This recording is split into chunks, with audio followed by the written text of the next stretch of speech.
पखानजूर के मटोली चौक में आज सुबह 6:30 बजे दो ट्रकों की आपस में भिड़ंत हो गई है। एक हाईवा है और एक ट्रक है। भिड़ंत के बाद एक ट्रक मौके पर जो है वो पलट गई थी और उसमें आग लग गई थी।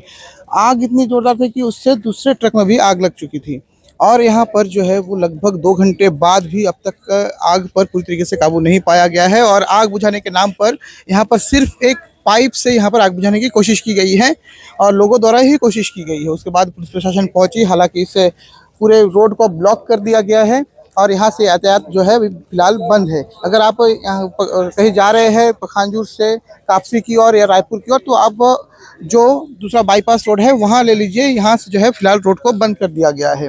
पर सवाल वही है, कई बार ये सवाल आता रहा है कि क्या पखानजूर नगर पंचायत में एक फायर ब्रिगेड की गाड़ी नहीं हो सकती थी। आज अगर एक फायर ब्रिगेड की गाड़ी होती तो शायद दोनों ट्रकों की आग तुरंत बुझा दी जाती और इतना बड़ा नुकसान नहीं हो पाता।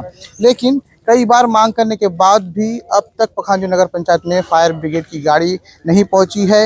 इसे प्रशासन की उदासीनता कहे, यहाँ पर यहाँ के नेताओं की या जनप्रतिनिधियों की उदासीनता कहे, जिसके चलते अब तक जो है पखानजूर नगर पंचायत, जो इतना बड़ा एरिया है जहाँ इतने सारे लोग रहते हैं, इतने सारे गाँव है, वहाँ पर अब तक जो है एक फायर ब्रिगेड की गाड़ी नहीं पहुँच पाई है। अगर फायर ब्रिगेड की गाड़ी आज सही मौके पर पहुँच जाती, समय से पहुँच जाती, तो शायद इतना बड़ा नुकसान अब नहीं होता। हालांकि पुलिस प्रशासन यहाँ पर पहुँच चुके हैं और हर बार की तरह जो है यहाँ पर कोशिश की जा रही है कि आग को बुझाने की।